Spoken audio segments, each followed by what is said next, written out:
There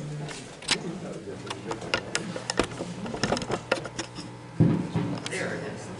Good afternoon. Good afternoon. It's wonderful to see a large group here today to be a part of our induction into the Hall of Fame for Jackson County. We're really excited about it, and we're anxious to hear about the two recipients of this award. I knew Marie Elsner. She lived kind of across the park from me as I was growing up. And I told her relative that she would be up there walking through the park. And I just thought she was an amazing lady, and I'm anxious to hear just how amazing she really was. And so without further ado, I'm going to introduce the speaker for her,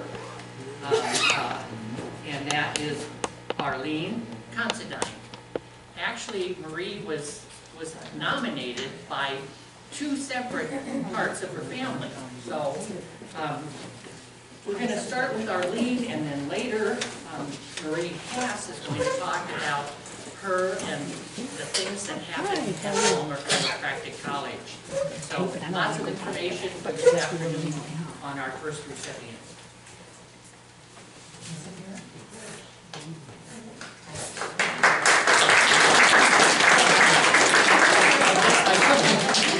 I don't have it memorized that well.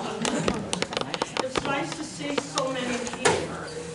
And how many of you are relatives of Marie or of the Elsner family?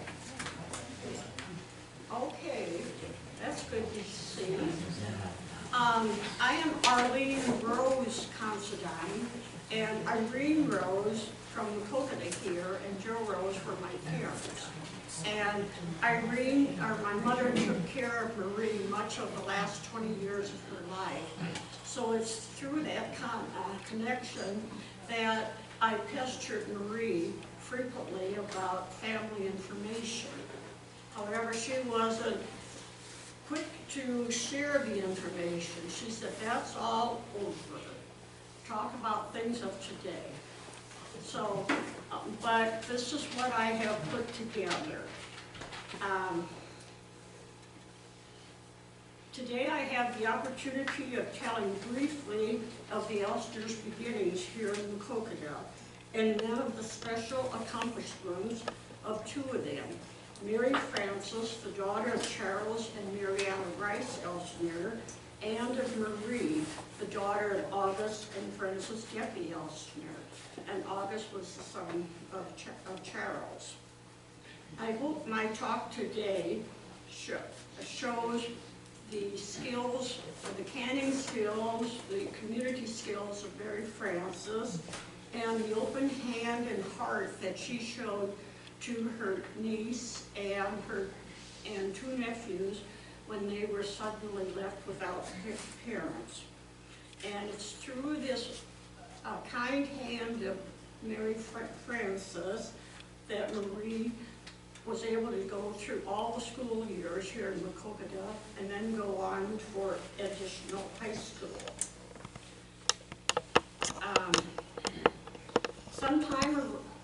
A brief history, or sometime around 1850, 4 children of Joseph and Teresa Elsner from Bockenheim, Silesia, came to Pin Oak. And Prussia was the bigger name of this area. Today that region is called Oken, which is the Polish pronunciation, Polish variation of Bockenheim. But I will I'll start and briefly tell about Charles. He was one of the 4 children of this early couple. Charles was born in 1828 in Germany, immigrated to Pin Oak, then built a home in the Coconut prior to 1861 on Eliza Street. And he married Mariana Rice of Baden, Germany, and had 3 children, Frank, Augustus, and Mary Frances. And then later he served in the Civil War. To support his family, Charles had a mercantile shop on Main Street. His wife came here as a nurse. It is unknown if she worked as a nurse after marriage, because she had 3 children. And I do know from the evidence left around the house there, it was located on a small farmette right here on Eliza Street. And they had farm animals there, chickens and pigs, and also lots of fruit trees and gardens. And they did much canning. And later, as we tried to empty the house, there were perhaps 100 fruit jars stored in the attic, and a long list of canning awards of where Mary Frances had won these awards.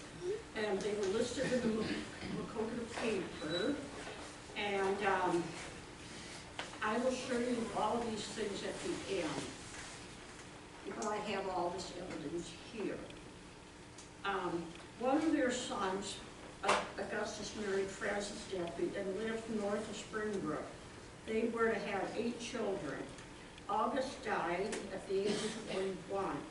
His wife, Frances, was 7 months with child in the womb after August died. Frances had a most difficult time for months ahead of time of the birth and an eventual death a few months later.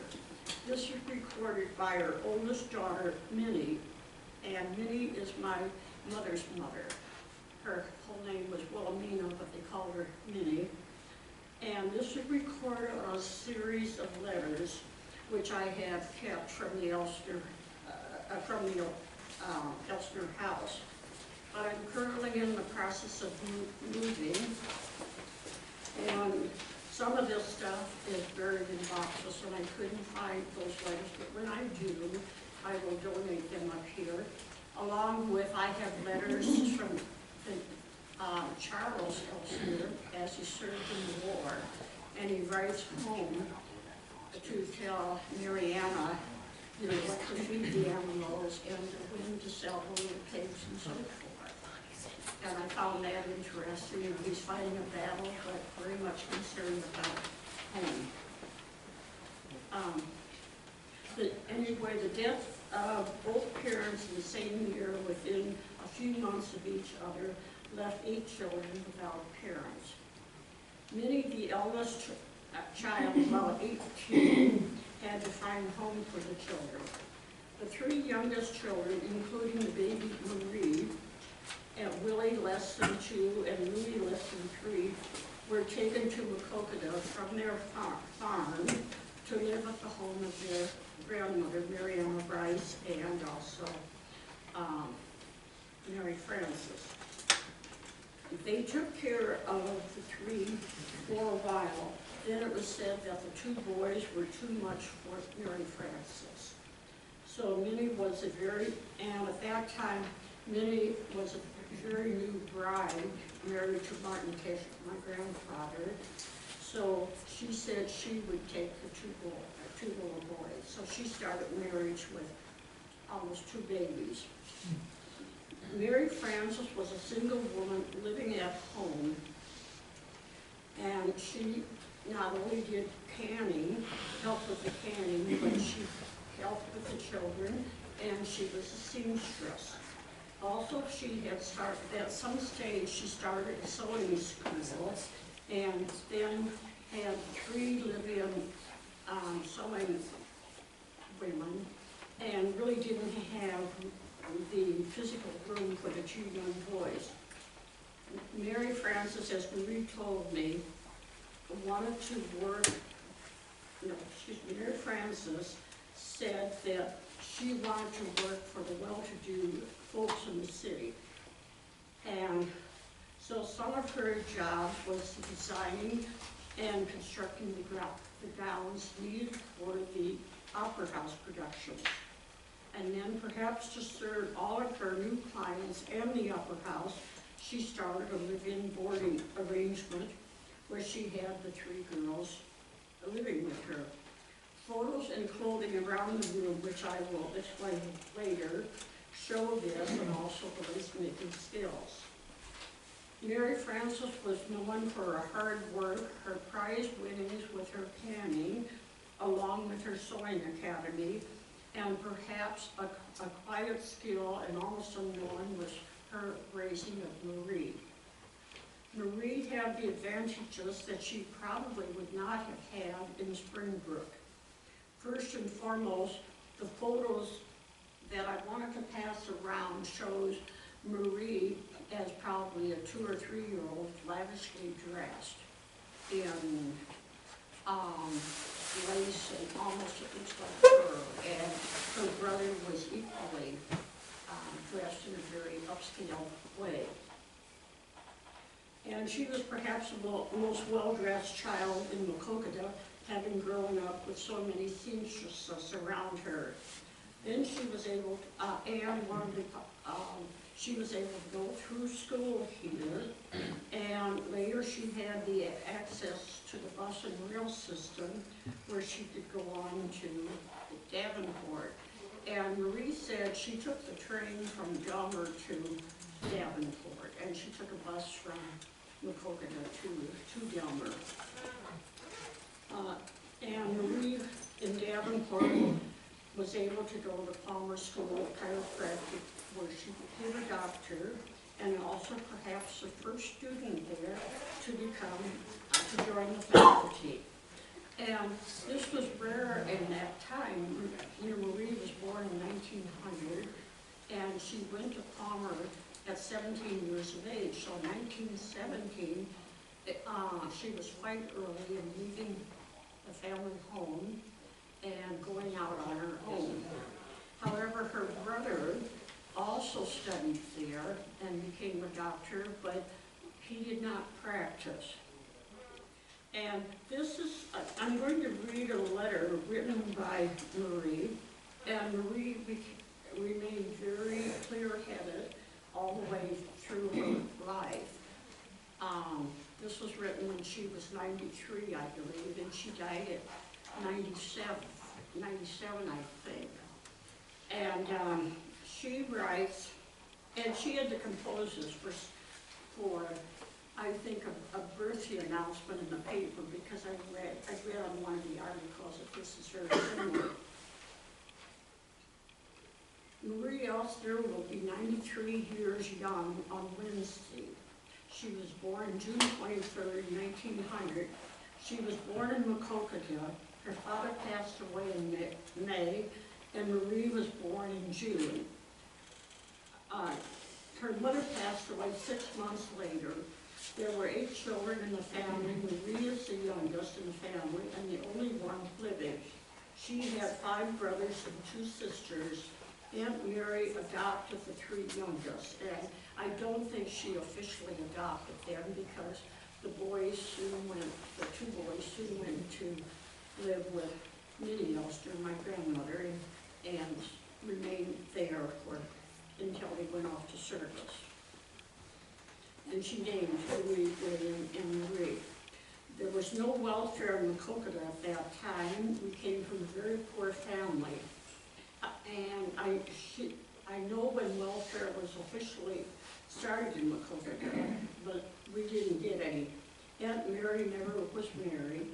To make a living, she sold cherries, plums, garden produce. When we were old enough, we sold them house to house before school. She had 3 gardens. I really enjoyed working. When Marie was 17 years young, she went to Palmer College of Chiropractic and graduated with a DC and a PhD diploma. And then she taught there for some time. She practiced here at Macokota, Miles, Preston, and Charlotte. She passed the state board of exam in July after graduation. Later, I will have a copy of this in the article and on paper. This is my life. I do my own work, such as paying bills, my own financial work, my house problems. My niece, Irene Rose, takes me to town every morning so I can get my work done.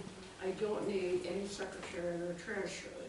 And she writes, her script is quite good, considering she's 93 years old.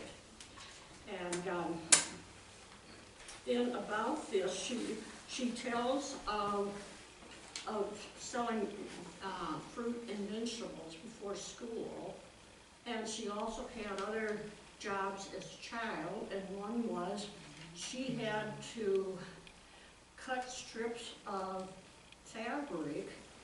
Remember, she's living in a house with 3 seamstresses and much fabric that was cut off from these things, and her sister Minnie was a rug maker. So Marie got stuck cutting these little strips of fabric so that Minnie, who was 18 years older and now married, could make rugs. And she had to make the rag balls like similar to this, and she had to fold the edges inward. And these are 3 of the rugs that Marie worked on. And this has all little tiny pieces in it. And I have cared for it carefully over the years, moving it from 5 different houses. But in this last move, when I pulled it out the other day, someone made a home in this section. But you can see how tiny these pieces are and how hard they must have been to cut, because they're only less than, ½ inch wide.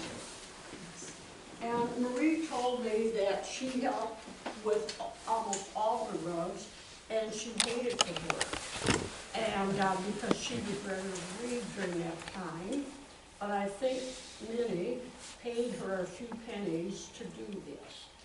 And however, Marie distanced herself from the rugs, and we have an exhibition here showing Minnie's rugs.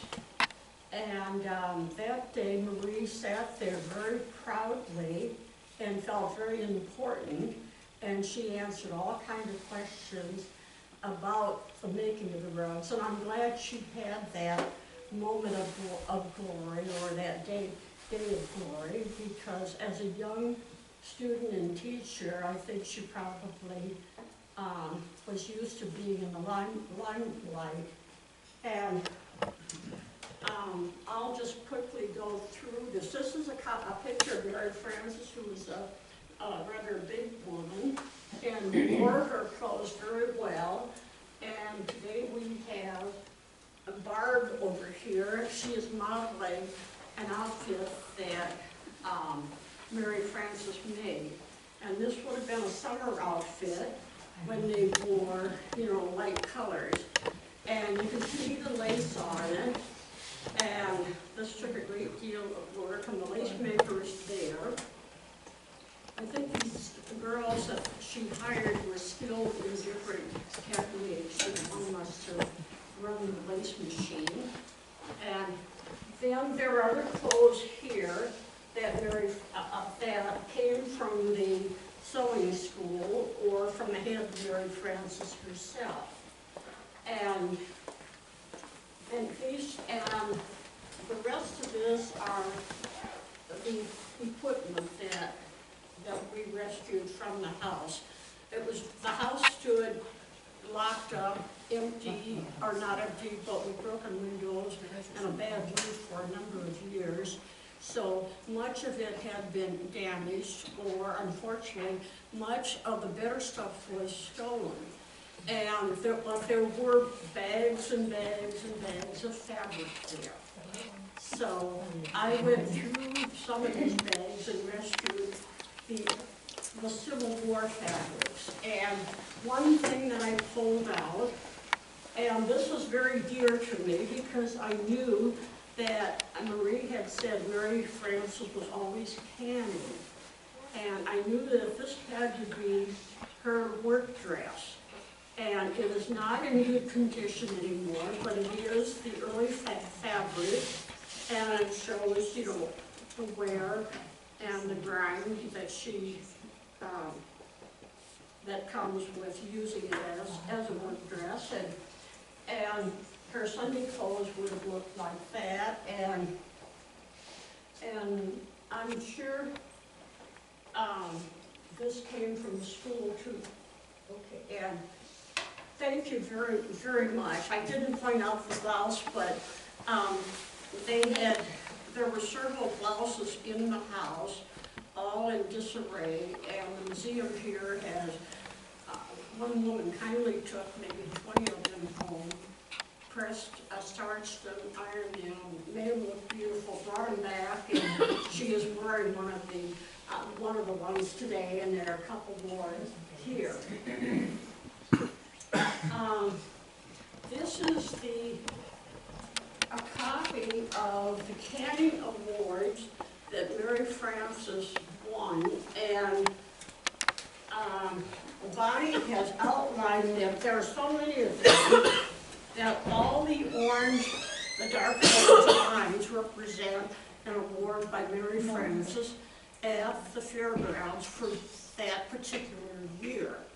And Mary Frances was, I think, so proud of this that she saved about 20 copies of this newspaper. So we have a bunch of these in good condition. And these were stored in the trunk. There was an old trunk up in the highest part of the house. And it did have a newspaper in the New York Times that told of the death of Abraham Lincoln, which was 1865. And I have since given that to a museum. This was in there, and not much else that had not gone to that had not rotted. And then here are, in the upstairs room, sort of an attic, the fruit jars were stored up there, and there were about 100. And we carried them downstairs, set them out for auction. And at the auction, there were 4 different piles, and they couldn't get a bid.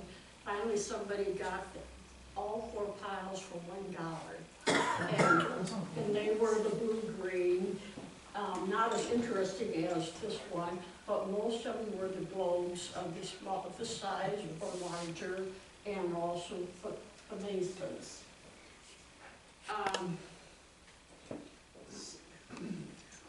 Then this is Marie's corner here. This is a picture of her as she probably went off to school at 17. And this is one of her, when she became a doctor, she had 2 of these dresses. And she had a folding chiropractic table that she took with her to Charlotte and Preston, McCookadoo, and I think Miles. And remember, this is, before cars, so she had to go by horse and buggy to these different places. And I think her folding table is here someplace because we had donated it at the time when we cleaned out the house. However, we had a practice of taking the junk out every day, but leaving the good stuff there. And we should have taken the good stuff out and put it in a safe place and left junk there. But we didn't. So when we came back one morning, much of the good items had been stolen from a local boy that broke in, and then we had to go. I think he ended with 5 years in jail, or prison, but we didn't get any of the contents back. And besides those things that we did find, there were other break-ins before the young kid, took what we had pulled out of the almost rubble or out of the fabric bags. And then,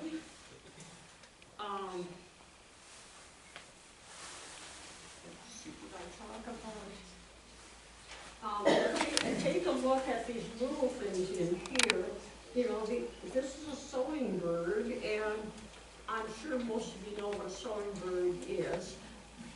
It's hooked onto a sewing machine to hold the fabric off the floor so that it doesn't get dirty. And there were 2 sewing birds, and I think I brought both over. One was a little nicer than the other. And the book back there was fabric covered, which I found interesting, and it's a pull out lace, and we couldn't salvage the dress, but we could take the lace off, and that's how we got these collars. Oh, and here's this picture of Marie, very well dressed, and her brother extremely well dressed. So we'll pass this around, and you'll enjoy seeing that. Well, there's a second one here. You can see her pretty little dress and how well her brother was dressed. This is her first communion. And the first thing after both parents had died, then the first thing my grandmother wanted to do for her 7 brothers and sisters was to get them baptized. So she had them all dressed in beautiful, probably black and white, and that became the family picture, and probably many of you have a copy of all these, and it's all prettily dressed and so forth. But she was so proud of that effort. And let's see. Then we have someone else's, Marie Hassel here, a relative, is going to talk about Marie's days at Palmer. And she knows things that I don't know, and when she gets done, I may add something if there's something additional. Okay, Marie, where are you?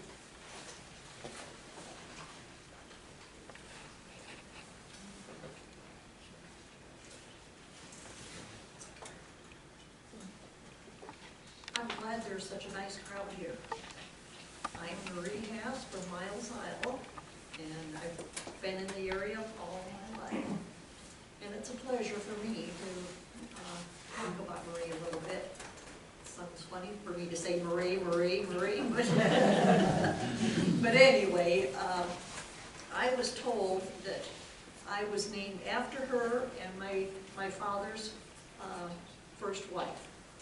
The two of them is who I was actually named after. Anyway, the light isn't the very best here, and my writing isn't the very best. In 2022, 9 of the great nieces and great nieces and nephews went down to Palmer College, and we were able to see some of the equipment that she used down there, and we seen pictures of her. Different classes and that, and we sat up in the auditorium and looked over and imagined what Marie would have been going through, looking down at all of, listening to lectures. And while she was down there, she was a straight A student, and she graduated a 3-year class in 18 months, and with straight A's, which we thought was amazing. Okay. I lost my place. She taught classes down there, and then she also done some in Wisconsin, and until she started her own practice here in Makokada, and then she traveled, like Arlene was saying, to the different towns. And some of my personal things that I can remember about Marie was she always called me young'un. And where she come up with that, I have no idea. But one of my reflections of her was she said, oh, I know. She, when I was first married, she says, "Do you have an egg beater?" An egg beater? No. She says, "Well, if you want to make good scrambled eggs, you have to have an egg beater. That is the only way to make good scrambled eggs." So she gave me one, and I still have it to this day. And then another thing was that one day, her and Grandma, August, they were playing cards. And she beat him. And Grandpa did not like to be beat at playing cards. He says, "You go home." Which we all, there was quite a family gathering, because there was a couple of nuns that were in the family, and they only come home every 5 years. And this happened to be one of the times. And there, I don't really know how many people were there, but there were quite a few. And Grandma and Grandpa's house was kind of small, so mainly we were out in the yard, and that it happened that it was a nice day. And then another thing that I had remembered was, lost train of thought again. Oh, when she had wanted me to take her someplace. And remember when the seatbelt law come into effect? Okay, you're told you have to wear your seatbelt. So I picked her up and I told her she had to put her seatbelt on. I'm not going to wear a seatbelt. And I said, well, you'd have to pay a fine if I get stopped. Because I says, I'm not paying your fine because I'm asking you to wear your seatbelt. Well, she wasn't going to do it. And she says, well, if you drive good, then I won't have to worry about it.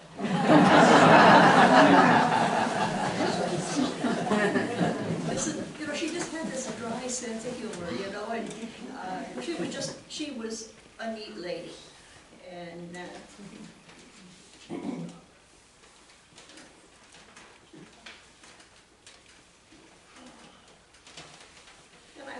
I wanted all of you and other people to know that she was really a special woman. She was way ahead of her time. Just in all of her thinkings, she was just, she was not the bag lady that some people seem to think that she was in her later years.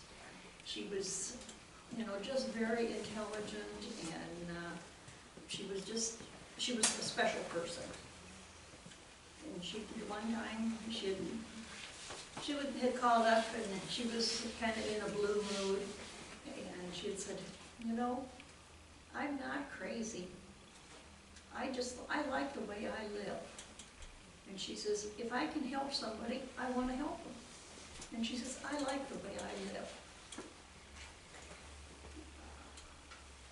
She was just a woman very much ahead of her time. And I can't help to wonder what she would think about the world today.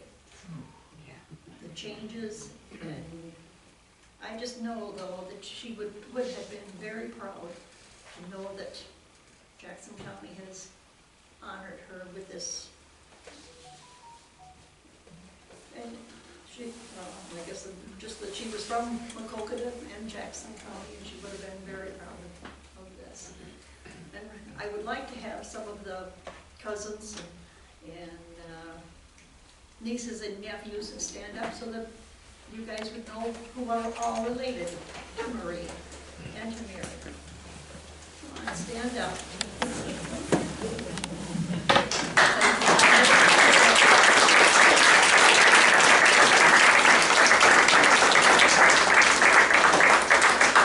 Thank you. Thank you, that was very interesting, and it reminded me of a few feisty things that Marie said. My mother used to take her to the doctor, and one day she couldn't, so I took Marie, and the doctor was checking her memory. And he said to her, Marie, what did you have for breakfast yesterday? And she said, I don't know. Do you know what you had yesterday? and that was the end of the questions. Marie remained very feisty and sharp and well-spoken. And her elderly years were not real kind to her because she had health problems. I think it was gout in her legs that prevented her legs swelled with water, and it prevented her from walking very far. So she did ride about around the streets here in some type of a bicycle cart type thing that, for a while. I know that she had gone to Denver with my mother. She traveled whenever Mom had to go to visit her daughter in Florida or Denver, Marie would go along. So she was in Denver, knowing that the chiropractic faculty and school were meeting in downtown Denver, and they were going to honor all of her previous teachers. So Marie had gotten an invitation, and so Mom bought her a store-bought dress. But by that time, you know, this would have been maybe 20 years ago, Marie had a few store-bought dresses, but most of them were handmade. And Marie had answered Palmer and said she would be there. However, that day, her legs were swollen so much, and she couldn't walk even in the kitchen there to the sink. And she says, I just can't go because I would not be able to walk from the car to the hotel. So she, my sister sent a message to Palmer or to that hotel and said, Marie sends her best wishes, but she just can't get there. And that was probably just a couple of years before her death at 97. Okay, I think that's, when I go home, I'll remember all the other,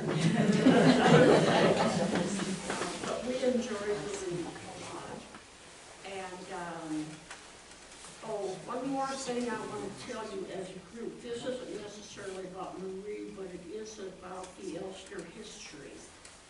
You know, I opened with telling you that the family came from Bockenheim, Silesia. And Silesia is both, at that time, both in the Czech Republic and in Poland. And the Czech people call it Bockenheim, Poland called it Boken.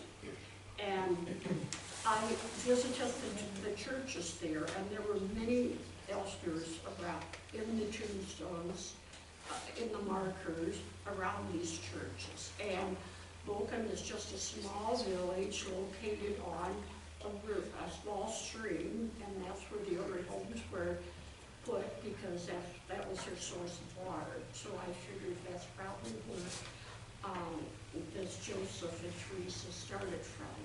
And there, of course, there was a big castle in this town, which was in the state of decay. And it was such a magnificent castle, so I walked all the way through it and took all kinds of pictures, but they are in some of my boxes. So someday they'll be up here and you can see what Bockenheim looks like. But the markers were not only there around the churches. I went to a concentration camp in a Czechoslovakian city, Terezin. And their camp was called a ghetto, and it was called something like Terezin Status City, the city of this ghetto. And 88,000 people had starved there. It was a holding camp before being sent to the concentration camps. But they had cemeteries around this whole complex of the people that died there. There were many, many Elsner names there. And I photographed that, and I was, you know, sad to see that so many of our relatives ended there. However, on the other side, we can probably say that as I went through these cities in the Czech Republic and Poland, there were these magnificent multi-story buildings with the Elsner name on it. So, you know, they came out, and those people, some of them survived and were able to go on and do things such as the commercial endeavors. And then finally, I want to thank my mother, Irene Kashik, a daughter of Minnie, a sister to Marie, for much of this information. And I want to thank the Jackson County Museum and its staff, especially the longtime member Bonnie, and now a new member, Jerry Shekel Evans, who together uncovered a lot of new knowledge and went through a lot of papers that I didn't have time to do. And we thank them for their preservation efforts. And also through the years, I was able to get a lot of information from my first cousin, Rita Banowitz, who sits here today. And she has a remarkable memory and has given much information on not only on the Elsters on our mother's side, but on the Banowitz side. Okay, are there any questions? I think I told you everything yes. I apologize if you said it and I missed it, but the house that you made reference to cleaning, where did she live in town? The Elsner house was, I think, 318 Eliza Street. Oh, okay. And she lived there with, that was the Charles Elsner and Mary Anna's place with the 3 sons. And then Mary Frances remained a single woman, and she stayed there, and then Marie came there. But in later years, Marie moved to another little house, and that was on the street west of Eliza. I'm not sure what that is. And she stayed there until death. And then we had to go through what remained there, and it was pretty much like the original Elsner house, you know, lots of papers and lots of boxes and lots of fabric, etc.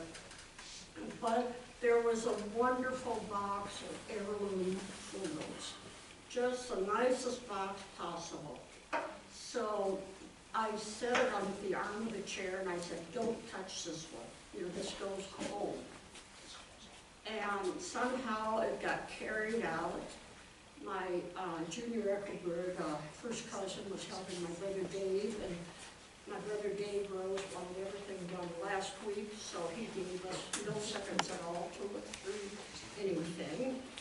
And they carried that box out to the dump, or to the, whatever it's called here. And then I noticed it's gone.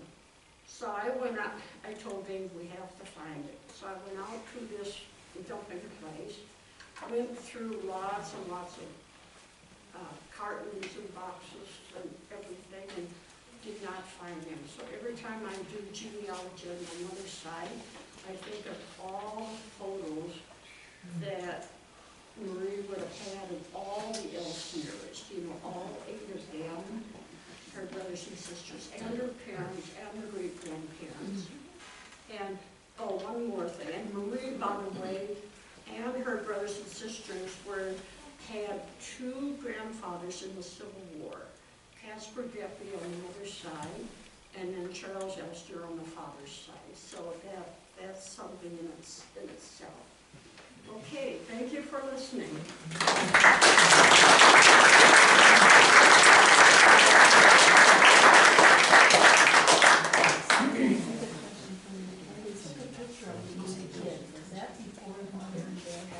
No, that was right afterwards when she got them all dressed up and had them baptized.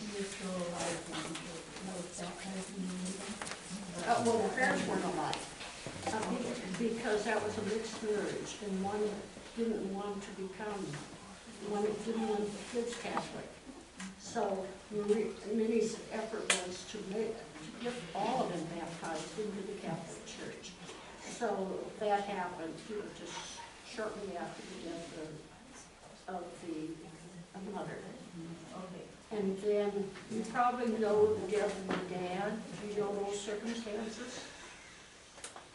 He was in Macokota at the doctor's office, and he had a ruptured appendix, I believe, and died in the office.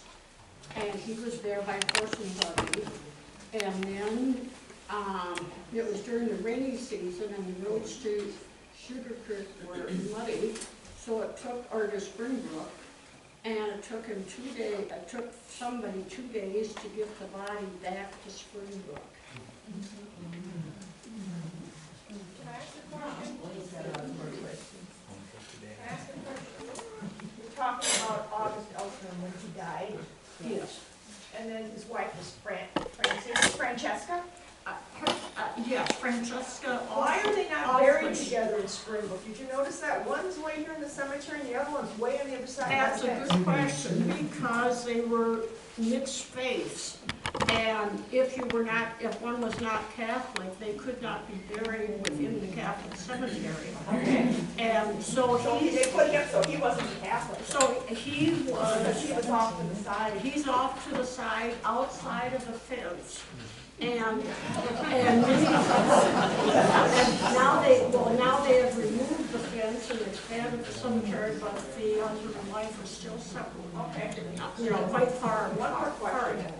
Do you happen to know who put his grave marker in then, in the family? Because that's relatively, it's a newer compared to August, his marker for his.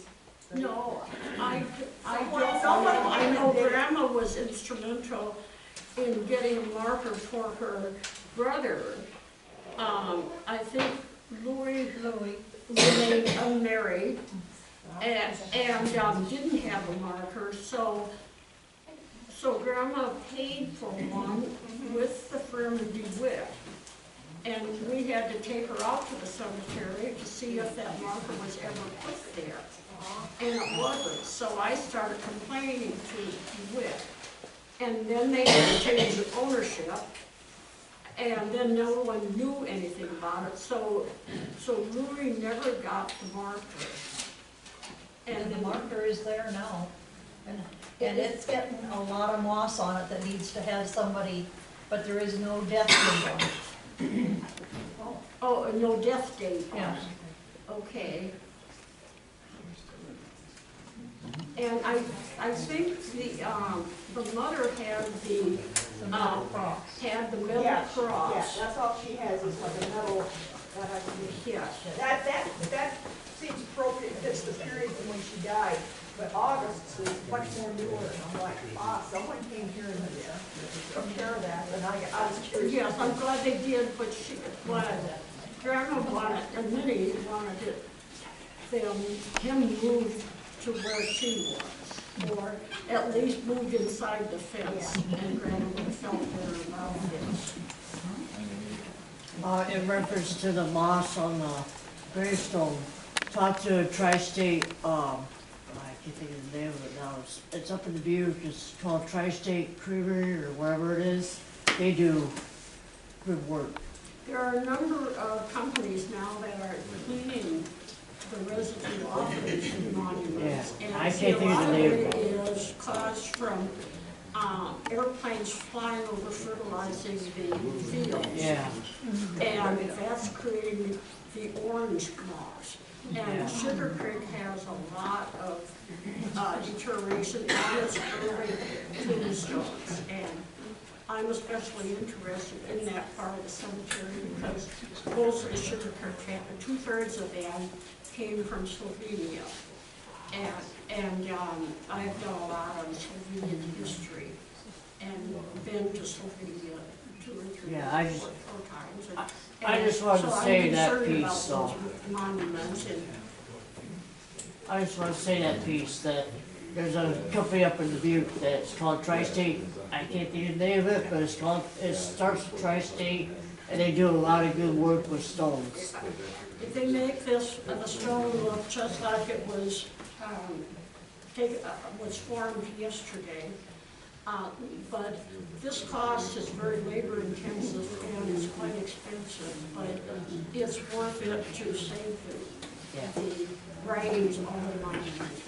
Right. Okay, anything else? I think I've used my time. Well, let's give Arlene and Marie another hand.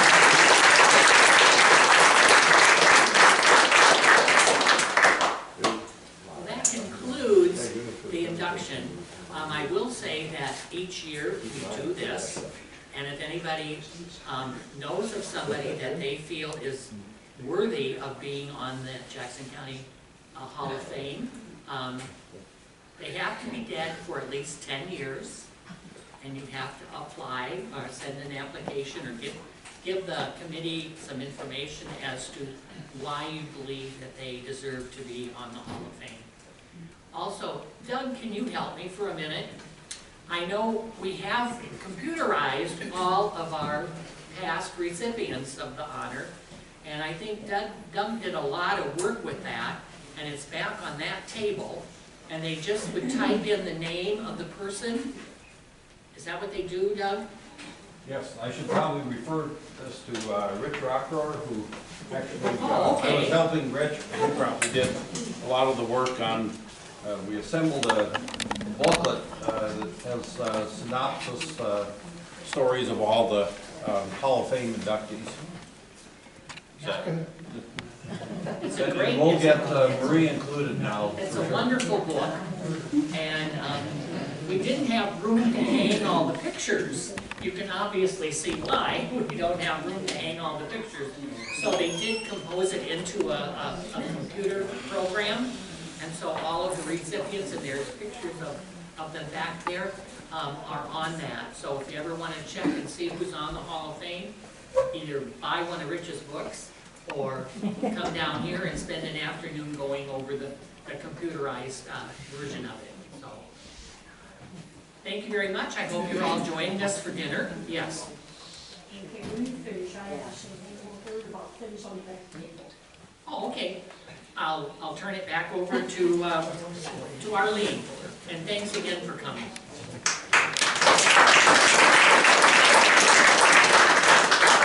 There are a number of these folders on the back table that say Dr. Marie Elsner on the back.